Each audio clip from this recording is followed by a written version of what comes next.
Abu Ubaidah dan Ibrahim Zulfaragi. Dua nama ini menjadi simbol perlawanan yang mengguncang dunia. Di satu sisi ada Abu Ubaidah, sosok misterius dengan suara tenang namun mampu membuat lawan gemetar.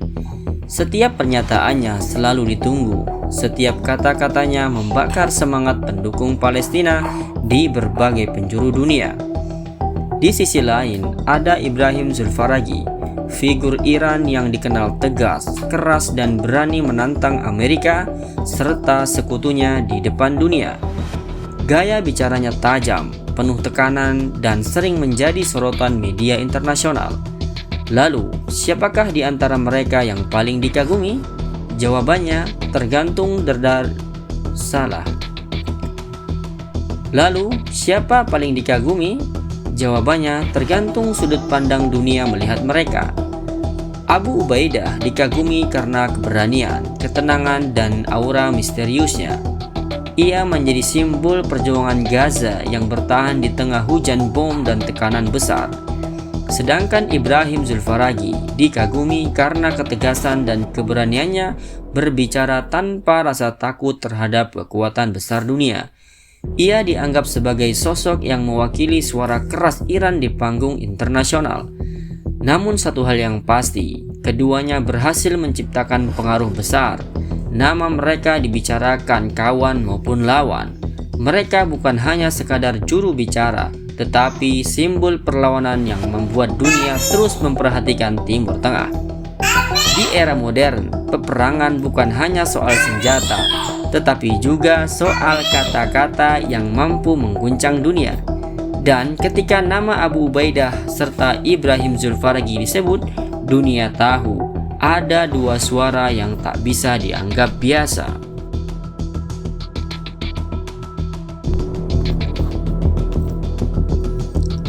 Di tengah langit Gaza yang dipenuhi asap perang, di saat dentuman rudal mengguncang malam, muncul satu sosok misterius yang suaranya mampu membuat dunia terdiam. Ia bukan presiden, bukan raja, bukan pula jenderal dengan seragam penuh medali. Namun setiap kali ia berbicara, media internasional langsung menyorotnya. Ribuan analis mulai membahas, dan jutaan pendukungnya menunggu dengan penuh ketegangan. Dialah Abu Ubaidah, jubir Brigade Al-Qassam Hamas, sosok bertopeng merah yang disebut banyak orang sebagai wajah perang psikologis modern.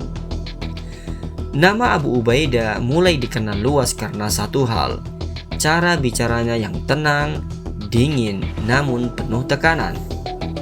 Ia tidak berteriak, ia tidak banyak bergerak, tetapi setiap kalimatnya terdengar seperti ancaman yang terukur. Di saat perang modern dipenuhi propaganda media dan perang opini, Abu Ubaidah memahami bahwa kata-kata bisa lebih mengguncang daripada peluru. Karena itulah, setiap kemunculannya selalu menjadi perhatian dunia. Dan yang membuat Abu Ubaidah berbeda bukan hanya isi pidatonya, tetapi aura misterius yang menyelimutinya. Ia hampir selalu tampil dengan wajah tertutup. Identitas aslinya dijaga rapat, bahkan keberadaannya sering menjadi teka-teki. Namun, justru dari situlah kekuatannya muncul. Topeng merah yang ia gunakan berubah menjadi simbol, yaitu simbol perlawanan, simbol keberanian, dan simbol bahwa perang modern bukan hanya soal senjata, tetapi juga tentang membangun rasa takut dan kekuatan mental. Bagi para pendukung Hamas, Abu Ubaidah bukan hanya sekadar juru bicara. Ia dianggap sebagai suara perjuangan, suara yang membakar semangat di tengah kehancuran dan blokade panjang Gaza. Setiap pidatonya selalu dipenuhi pesan keteguhan, ancaman strategis dan keyakinan bahwa mereka tidak akan menyerah. Karena itu, banyak orang menganggap Abu Ubaidah memiliki kemampuan propaganda yang sangat kuat. Ia tahu kapan harus diam, ia tahu kapan harus muncul, dan ia tahu bagaimana membuat dunia terus memperhatikannya. Salah satu hal yang membuatnya disegani adalah ketenangannya saat berbicara tentang perang besar. Di tengah situasi yang penuh tekanan, Abu Ubaidah tetap tampil dengan nada bicara stabil dan penuh kontrol. Inilah yang membuat banyak analis menyebutnya sebagai ahli perang psikologis. Karena dalam konflik modern, menguasai mental lawan sama pentingnya dengan menguasai medan tempur. Tidak sedikit yang membandingkan pengaruh Ubaidah dengan tokoh-tokoh propaganda perang dari berbagai era. Namun, Abu Ubaidah hidup di zaman media sosial, zaman ketika pidato singkat bisa menyebar ke seluruh dunia hanya dalam hitungan menit saja. Dan ia memanfaatkan itu dengan sangat efektif. Setiap video kemunculannya selalu dipenuhi jutaan penonton. Cuplikan pidatonya tersebar di berbagai platform, dan namanya terus menjadi bahan pembicaraan internasional.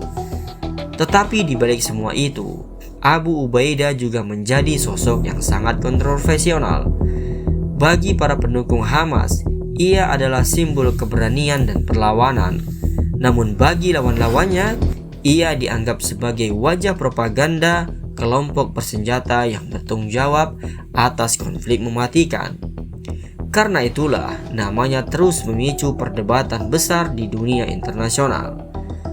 Terlepas dari semua kontroversi itu, satu hal yang sulit dibantah adalah pengaruhnya yang luar biasa dalam perang informasi modern. Ia membuktikan bahwa di era digital, pertempuran tidak hanya terjadi dengan tank dan rudal, tetapi juga dengan narasi, simbol, dan kata-kata. Dan Abu Ubaidah memahami permainan itu dengan sangat baik. Di dunia yang dipenuhi suara para pemimpin dan jenderal, Abu Ubaidah muncul sebagai tokoh pembeda, misterius, jarang terlihat, namun suaranya mampu mengguncang dunia. Ia bukan hanya jubir Hamas, ia telah berubah menjadi simbol perang psikologis modern, di mana kata-kata bisa membakar semangat, membangun kekuatan, dan mengubah opini jutaan manusia. Dan selama konflik masih berlangsung, nama Abu Ubaidah kemungkinan akan terus menjadi salah satu suara paling diperhatikan di Timur Tengah. Sekian.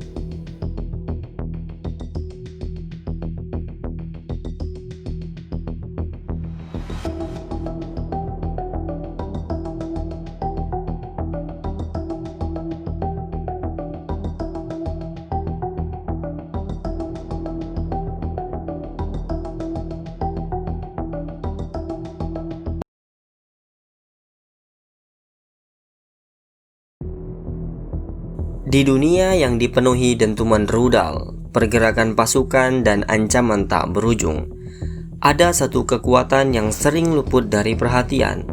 Bukan tank, bukan jet tempur, bukan pula ledakan di medan perang, tapi ledakan kata-kata. Dan di Iran ada satu nama yang menjadikan kata-kata sebagai senjata paling tajam. Ya, dia adalah Ibrahim Zulfagari. Sosok yang berdiri di depan mikrofon, namun seolah berdiri di garis depan pertempuran. Suaranya lantang, tenang, tapi mengandung tekanan. Kalimatnya singkat, tapi penuh ancaman tersirat. Ketika ia berbicara, media dunia berhenti sejenak. Analisis militer mulai menghitung, dan lawan mulai bersiap. Siapa sebenarnya pria ini?